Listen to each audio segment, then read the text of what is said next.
This is Where We Live. I'm John Dankosky. Today we continue our Where We Vote series with our first real dive into a race for an open congressional seat. When Joe Lieberman decided not to run for re-election to the Senate, 5th District Congressman Chris Murphy decided to make a run for that job. It opened up a field for several candidates, including our guest today, Andrew Roraback. He's a state senator who represents the northwest corner, many small towns, including, I should say up front, my hometown of Winsted. He's been seen as a moderate Republican who's voted with Democrats on many issues. He calls himself a fiscal conservative. You'll get a chance today to ask him questions about his record and about his goals for a congressional career. You can call us at 860-275-7266. 860-275-7266. You can email wherewelive@WNPR.org. We've also got a good conversation going on Twitter as well. You can use the hashtag WhereWeVote, and we're at Where We Live. CTN, the Connecticut Network, is taping our show today. Thanks to them. We're also being live blogged by the Torrington Register-Citizen today. So a lot of people are documenting what we're talking about. Tomorrow, Democratic candidate for this seat, Elizabeth Esty, will join us. And on Monday, it's Democrat Chris Donovan. But for now, let's welcome in Andrew Roraback. Thank you so much for being here. Welcome to Where We Live. It's my pleasure. Thanks for having me, John. So why are you running for this office? Well, I'm running for this office because, like so many Americans, my eyes have been fixed on the Congress of the United States of America. And no matter what your political stripe may be, one can't help but be very disheartened by the paralysis that has overtaken the institution which was intended by our founders to be the cornerstone of our democracy.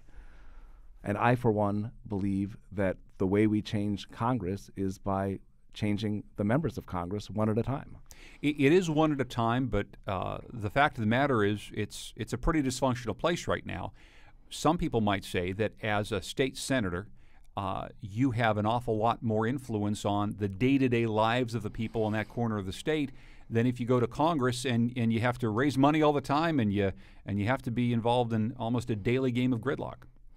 Well, what I'm looking to do is to bring the skills, the values, the relationships, and the experience that I've garnered serving the people of Northwest Connecticut and put them to work in Washington, D.C. Quite frankly, what I think is missing from the national debate is the common sense voice of the traditional New England, Connecticut Republican.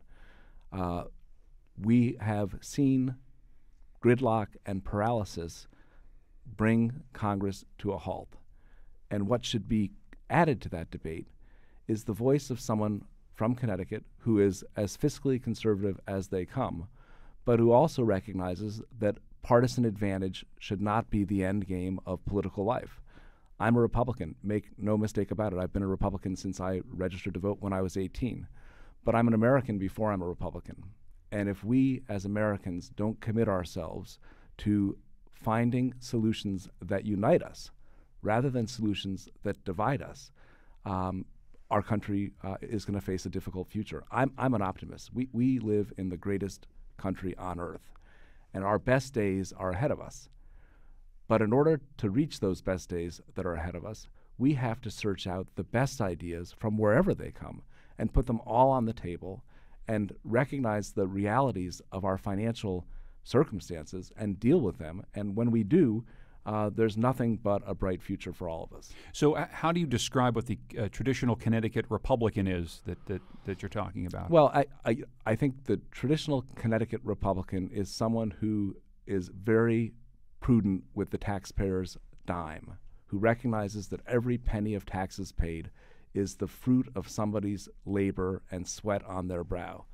We're not loose with the public purse.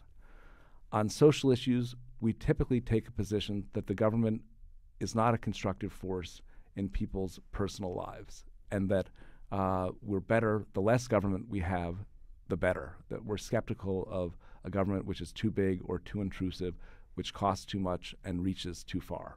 That's what I think the traditional New England Republican is. So on abortion, you are? I am pro-choice. I have my personal sensibilities are very, I have great difficulty with personally with the issue, but I believe that government should not interfere in a decision that's made between a woman and her physician. On gay marriage?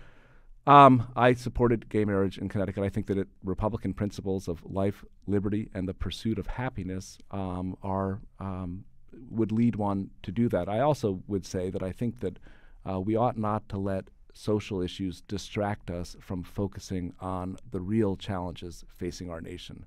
I think that social issues can take away from focusing on the economy, because if our economy doesn't recover quickly, and if we don't impose fiscal discipline quickly, whatever one's views are on social issues, and I'm not one who ever tries to convince people to see social issues the way I see them, but social issues definitely take a back seat to the economy, because all of us are riding this economy, whether it goes up or whether it goes down. And a bit later on in the program, obviously, we'll have a lot of time to talk about your plans to help the economy recover. We're talking with Andrew Roraback, who's a Republican candidate for the 5th Congressional District seat. Currently, he's a state senator from Goshen. If you want to join our conversation and ask him questions, 860-275-7266. Again, 860-275-7266. You can always email us wherewelive@WNPR.org. I want to get out of the way some of the politics around this particular race up front here. There have been some concerns about the candidacy of Lisa Wilson-Foley, who was going to be on the show today. She decided she didn't want to come on the show, and we appreciate you stepping in today on short notice to be able to join us. She's been linked with former Governor John Rowland, who now has a talk show on WTIC. Without getting into all the details about that, there have been some concerns about his involvement in her race. Now that the financial disclosures have been made by her campaign, do you have any other concerns about this arrangement that she's made with the former governor of the state? Well, the governor is free, the former governor is free to make a living, and the Foleys are free to hire him to work for them. This is America. My only concern was the lack of transparency and disclosure. The fact that the governor was being paid by Mr. Foley from October 1st until March 30th, when he was on the radio, and I was a guest on his show during that time period, without the public having been made aware that he was both volunteering for her campaign and on the payroll of her husband's company, I think that was a mistaken judgment. And I think that all of us would have been better served. I think openness and transparency always make for a healthier political process, and that's my only objection to their relationship, was the absence of disclosure.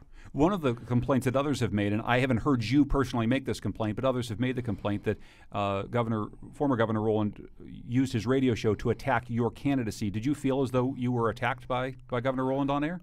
There were a couple of occasions when I felt that the questioning was tougher than it had been prior to him being employed by the Foleys, but that's my judgment. That's what I felt subjectively, and I'm running for office. So, John, I'm here to answer hard questions, and I don't expect you or anyone that I'm on the radio with to hand me softballs one after the other. I'm here to answer tough questions, and I can handle myself, whatever the question may be. He gave out your cell phone number on the air. Did anybody call you angry? Yes, a couple of people called me, really? And that was okay by me. I give out my cell phone number quite routinely, and one of the hallmarks of my service is my accessibility. I think there was an article yesterday that rated the candidates in terms of their accessibility, and I think I tied for first. What is your, and last question on this, but what is your relationship with former Governor Rowland? Has he ever done any advising for you? Has he ever raised any money for you? Have you worked together? Obviously, you were in the legislature while he was governor, but I guess I'm wondering what your relationship has been with former Governor Rowland. It's been cordial, and we don't have any, we don't see one another socially, or we don't have any personal relationship, but I was on his show a lot last year, and always enjoyed the opportunity to share my views with the public. So no, he hasn't worked for me. I wouldn't ask him to work for me, but there's no animus between us. I served with him for a long time. He made some serious mistakes, and he paid for those mistakes. And I certainly don't think that he's in a position to help my campaign, and I haven't asked for his help. Now, one of the things that you did get certainly attacked on, I'll use the word on air because I heard some of it, was your position on the death penalty in the state legislature. In the past, you have been a supporter of repealing the death penalty, and you've actually voted that way in the past. And this time around, you got some pressure from the Wilson-Foley campaign, and you were faced with another vote, and you changed your mind. You essentially voted the other way. I'm wondering if you could take us through your, for lack of a better word, evolution on the idea of a death penalty repeal in Connecticut. Well, I'm happy to, John. I've never thought that the state should be in the business of extinguishing life. I don't think that that makes the state a better place. But I've also felt very strongly that the state should not be in the position of misrepresenting things to the public and to victims of crime. The bill that passed this year, in my judgment, was the most disingenuous and unclean piece of legislation. This is a issue that is obviously very important. And for the legislature and the governor to say to Dr. Pettit and his family, don't worry, this bill will not apply to the individuals who killed your family. They will still be executed. For that position to be put out to the public, I think the Democrats did all of us a great disservice to suggest that the way to this moral high ground would be that we would kill 11 people. Everyone knew, and Dr. Pettit wasn't assuaged. He didn't buy into the notion that Mr. Hayes and Mr. Komisarjevsky would be executed. Everyone knew that if this repeal passed, the 11 people on death row would not be executed.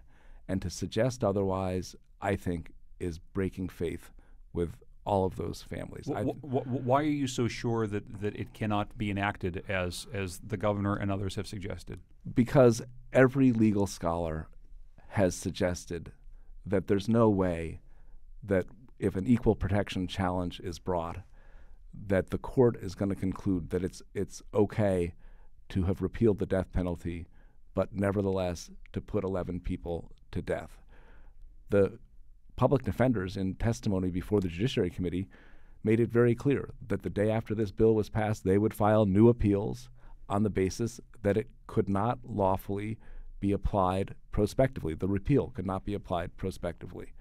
And I don't think there's one legal scholar in this state who would tell you that in their gut they think that any of these 11 people would be executed. So what is your reasoning, and you explained a bit of it before, but maybe we could talk about this for a little bit longer.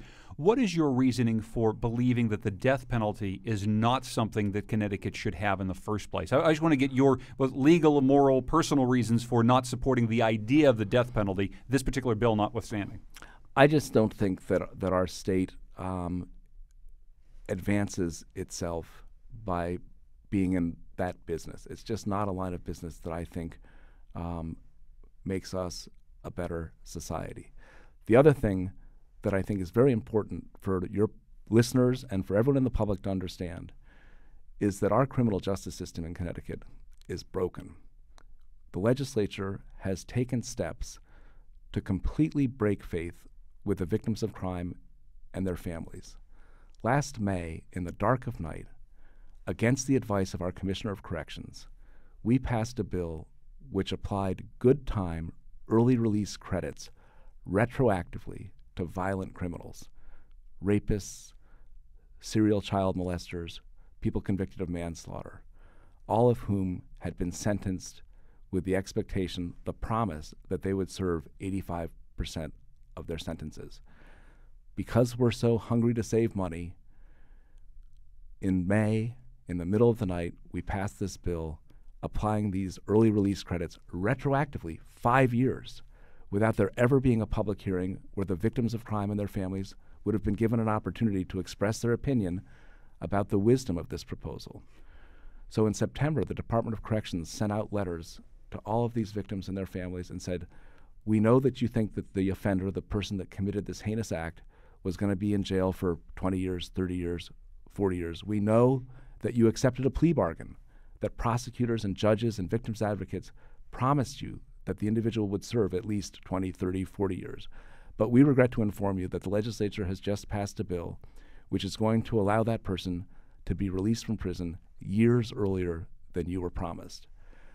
I invited crime victims who received that letter to come to Hartford, and they came in droves.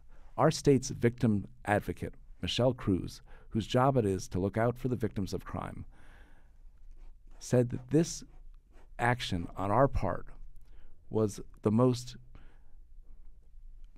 objectionable and offensive thing we could ever do to these crime victims and their families. They feel like they have been victimized a second time. And while I have never thought the state should be in the business of extinguishing life, I've always thought that if there were life without parole, we have to be confident that it's going to be life without parole. And when this legislature sees fit to shorten sentences unilaterally and retroactively, it's very hard to have confidence that life without parole will mean life without parole or life without possibility of release. Today's newspaper brings news that Mr. Komarzyjewski is watching television. I think that's outrageous. That individual shouldn't have access to television. He should sit alone in a cell from now until the end of eternity. The notion that he is given any comfort is offensive to me, and it should be offensive to every citizen in the state of Connecticut. What is the there's a sort of a legal or moral, there's many different standards here. But the real question for me is how did anyone allow this individual to even be interviewed? To me, that is the most offensive notion, that he should be given the opportunity to be interviewed, and it just offends me.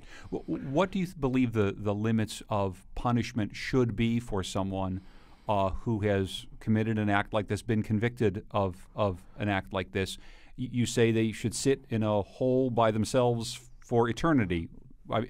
That's my view, and my view is that I hope that and I think there's a reason that Michael Ross begged to be executed, because I think he found sitting alone, having to face what he did, to be a more painful experience than meeting his maker. Now, even when Michael Ross begged to be executed, it was 6 months of lawyers and appeals and who knows what. But then what really is the difference between that and a law that allows for the state to put someone to death? If we're able to engage in a type of punishment that may be so difficult for someone to endure that they would want to have their life exterminated anyway, what's the difference between that and the state actually saying, we will execute you? Well, I think the difference is that act of the state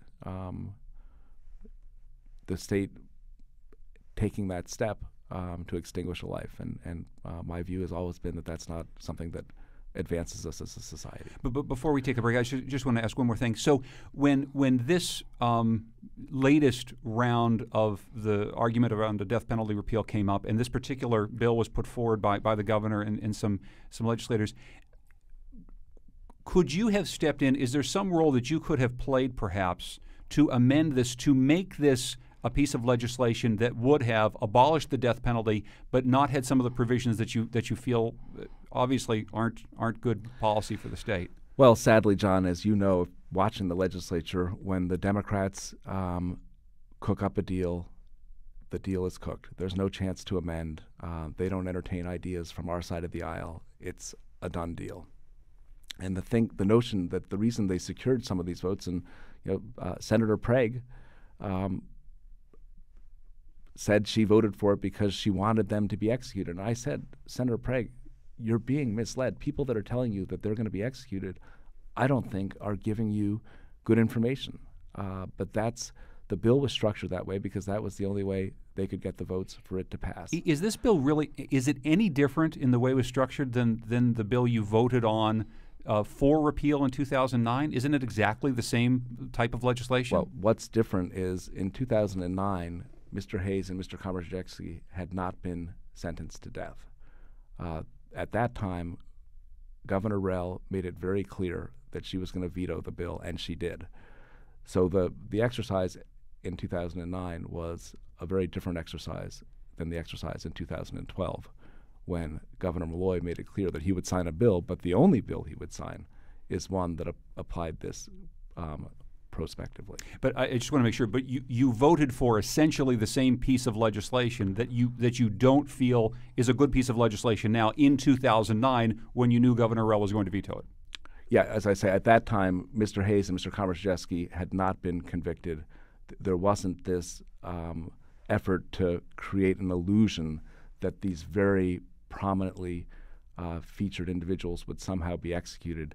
And I think at that time everyone understood that the bill wasn't going to become law. This year was a very different situation.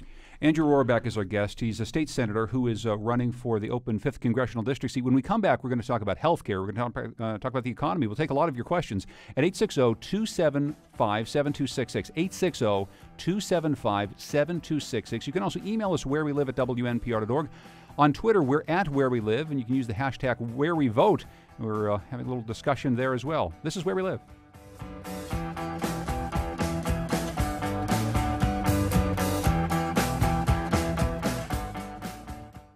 This is Where We Live. I'm John Dankosky. It's our Where We Vote series, and we're talking with candidates for the 5th Congressional District seat. Our guest today is Republican Andrew Roraback, who is a state senator currently, serving many towns in the Northwest corner, including my town of Winsted. If you want to join us, 860-275-7266. But before we move on, we were just talking off the air here. I said in my opening that you've essentially trying to say you've crossed party lines in the past. You've voted with Democrats in the past. I want to make sure I'm characterizing your voting record properly. And just to be clear, John, one of the nice things about the Connecticut General Assembly is that if you look at the work we do, much of it is the outgrowth of the parties working together to find common ground to address the problems facing the state of Connecticut. So not only do I occasionally vote with Democrats, but most Republicans vote with Democrats from time to time.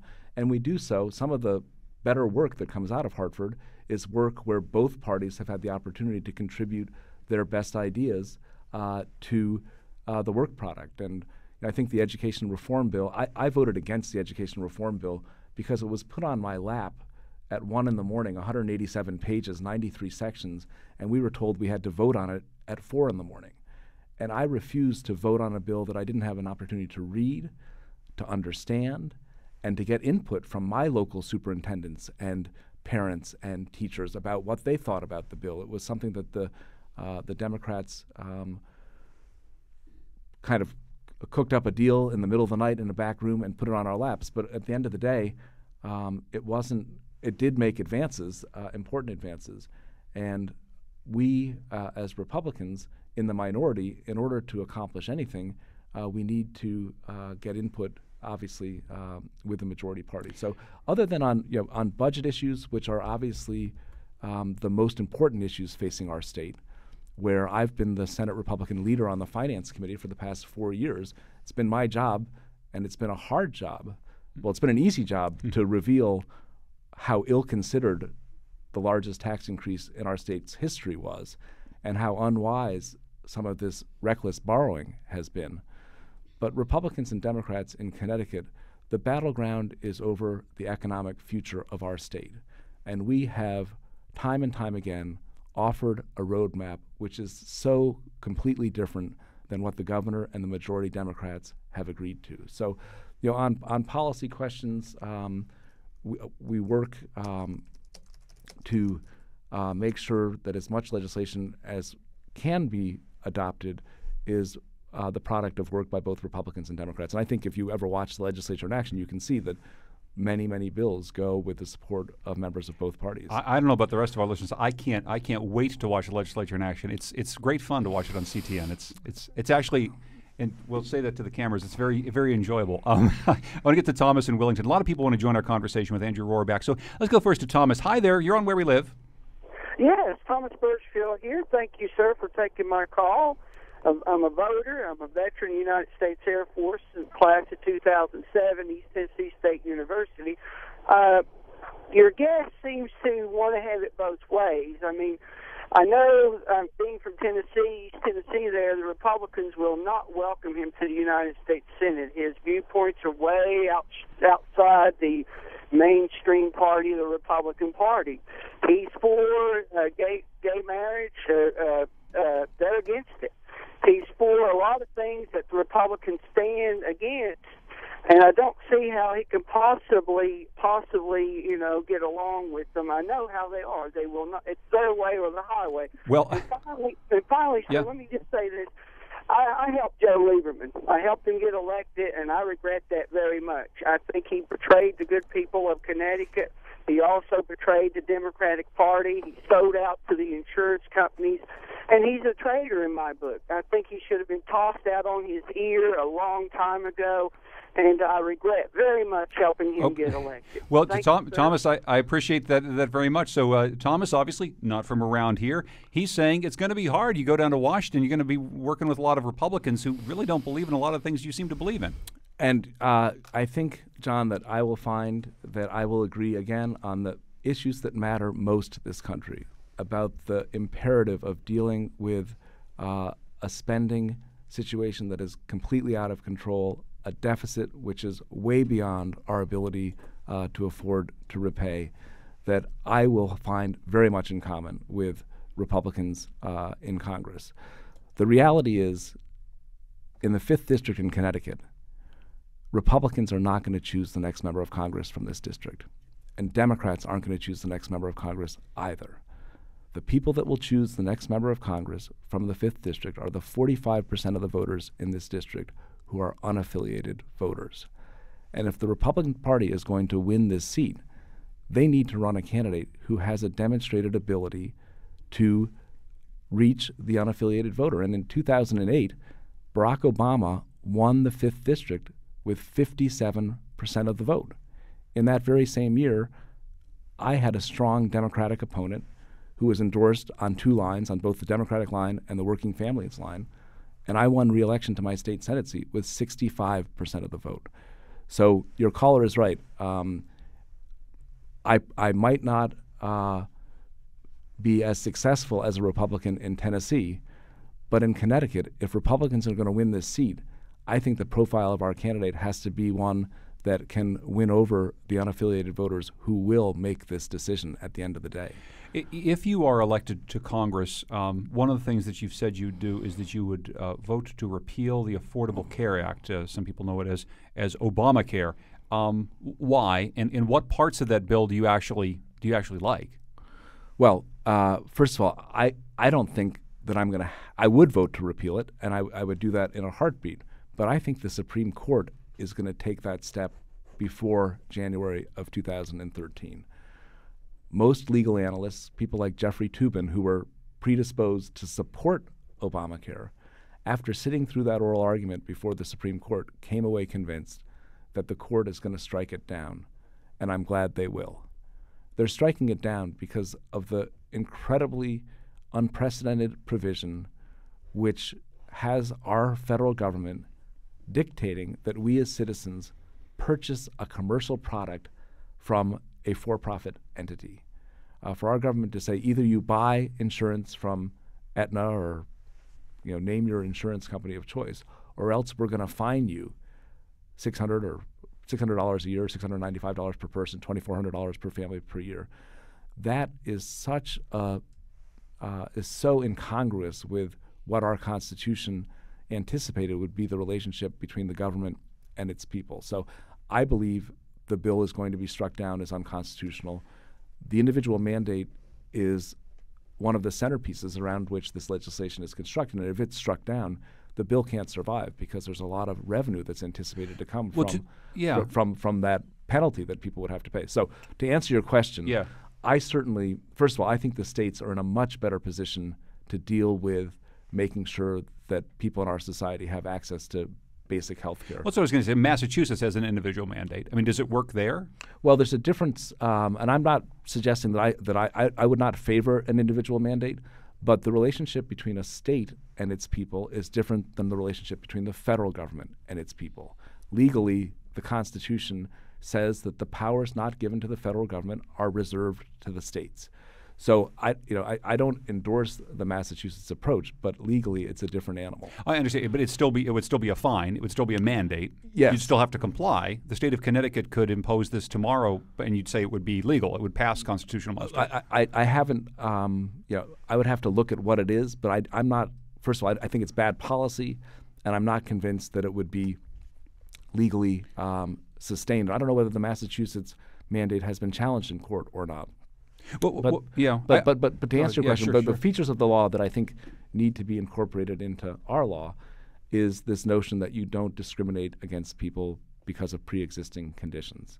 I mean, that notion that people, through no fault of their own, aren't able to transfer their insurance from one place to another, there's no portability, that puts a lot of blameless people in a very bad spot, and we need to work to make sure that that's not the case. What about letting kids who are just out of college stay on their parents' insurance? Well, we do that now in the state of Connecticut. I mean, you are allowed to stay on your parents' insurance until the age of 26. But what about in the federal law? Well, I don't think that the federal government should be coming up with the solutions. We have a Medicare program that is going to go broke in a very few years. So to suggest that the federal government is competent to take on this issue of how we deal with the 8, 10, 12% of our society which is uninsured, given the federal government's track record with respect to managing responsibly the financial aspects of that, I think we would all be wise to turn to the states to come up with a solution. Are we too generous with our Medicare benefits? Is that why it's going broke? Well, we have great disparities.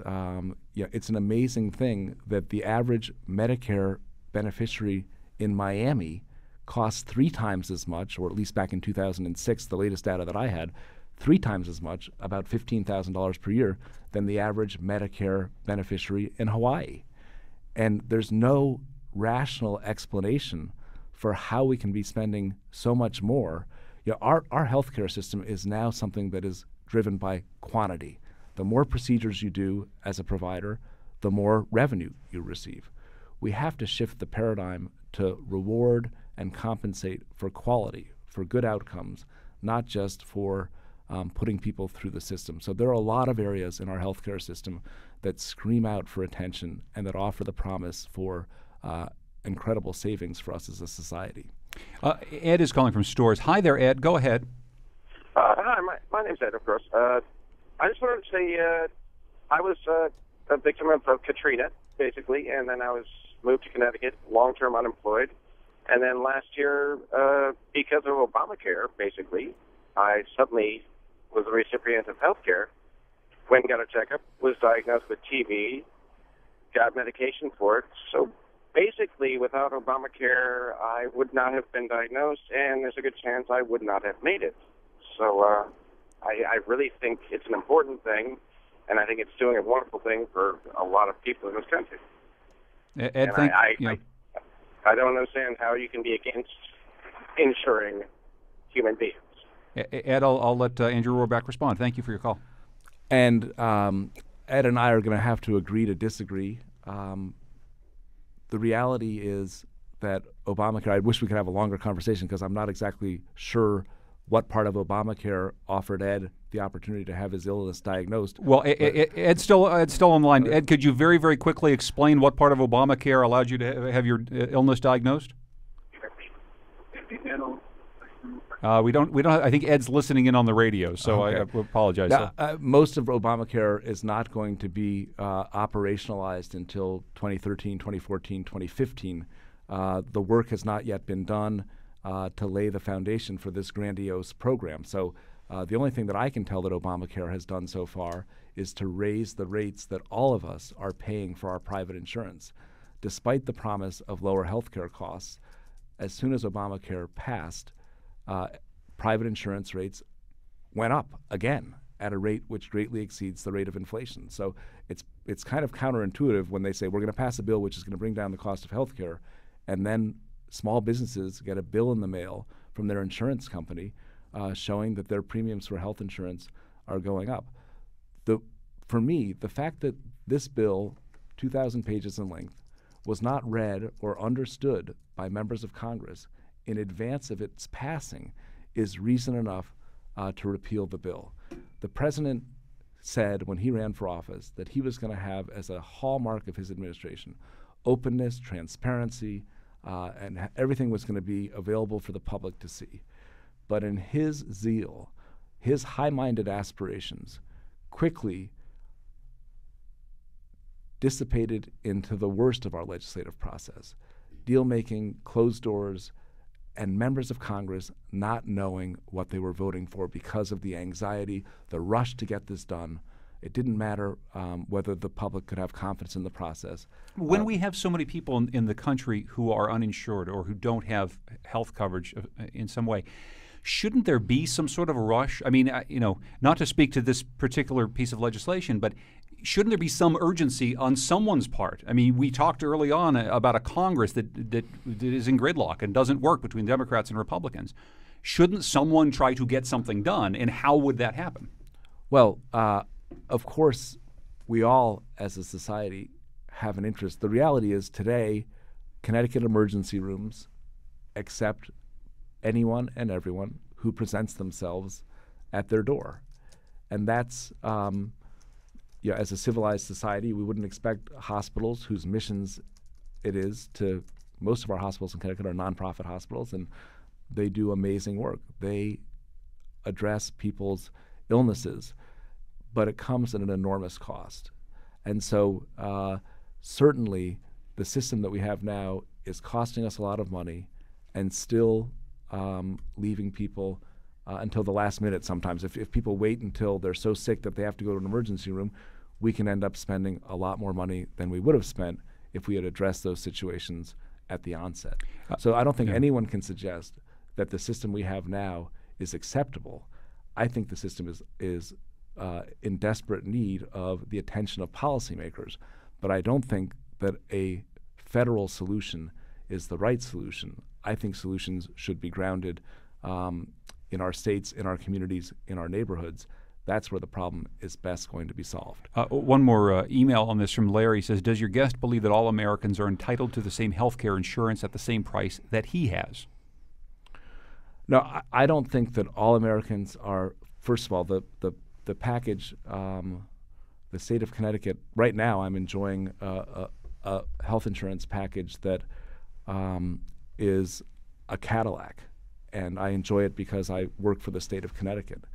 And I don't think that, quite frankly, I've taken the position that we ought to pay more. We that work for the state of Connecticut ought to contribute more for our co-pays, and that we shouldn't be enjoying a package of health care benefits that it's so costly and so out of line with what most people in the private sector are dealing with. Some people might suggest that, I mean, you could choose not to take that plan. I mean, you're a successful attorney. I mean, you could choose not to take the state health insurance plan.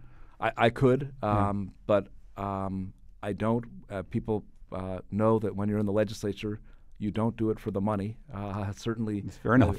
I was against the minimum wage increase this year. I thought it was a very bad idea that Speaker Donovan had to propose a minimum wage increase when our economy is still sputtering.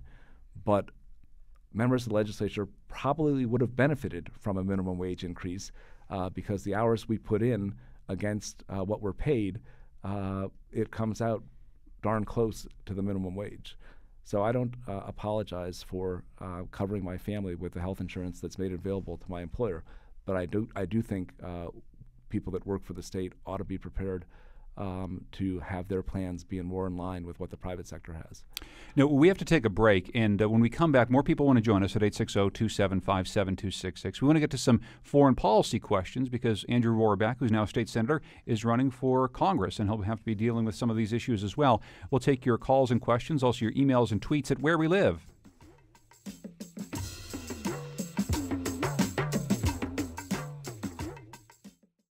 This is Where We Live. I'm John Dankosky. Tomorrow, we will continue our Where We Vote series with Elizabeth Esty. She is also running for the 5th District congressional seat. She's got a lead in fundraising against Democratic candidates, but she's also up against former Speaker of the House, Chris Donovan, who was endorsed at the party's convention. Esty is the wife of DEEP Commissioner Dan Esty, and she's also focused her campaign on environmental issues. You can join us for that conversation with your questions on Where We Live tomorrow. Always join us at WNPR.org.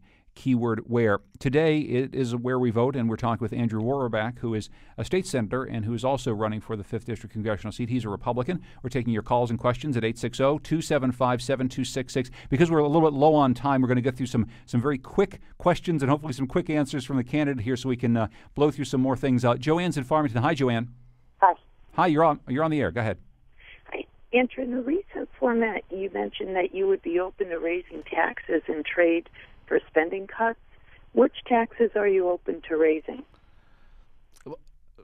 Thank you. Let me be clear because there's been some confusion around this, John. my tax proposals, what I think this country needs is a wholesale reduction in corporate tax rates. We need to reduce the corporate tax rate from 35% to 25%. In the past 4 years, there have been 42 countries which have reduced their corporate tax rates. The United States of America has not reduced ours since 1988. I also am committed to repealing the death tax. I think the death tax visits real harm on small businesses and farms, and people have a hard time transferring those businesses from one generation to another. The alternative minimum tax is a tax which has long outlived its usefulness, and I believe that that needs to be repealed. I also am very concerned about the President's proposals to raise the tax on capital gains, dividends, and interest. I will vigorously oppose any efforts to raise those rates because I think they will impede people's retirements. First of all, people living in retirement rely disproportionately on dividends, and if the President has his way, the tax on dividends could go up to 43%. Now, what I did say was if the Democrats came with $10 in real spending reductions, and understand that the Democrats in Washington have not come forward with a nickel in real spending reductions. If they came forward with $10 in real spending reductions, I would entertain closing corporate tax loopholes, which have outlived their usefulness, and which would enable us to find some additional revenue. But there can be no discussion about tax increases or closing loopholes unless and until we deal with the immediate need to reduce our spending, because there's no amount of revenue. We do not need more revenue in this country. What we need is to put the brakes on spending, which is bringing us to the brink. So you wouldn't vote to close those loopholes unless you had this? We can't look at any revenue unless and until serious, meaningful, real spending reduction. And I don't think we should find revenue by raising taxes. Revenue, if it were to be had, should be found by closing loopholes. And I think that people agree that there are loopholes which were given out as favors, which have outlived their usefulness.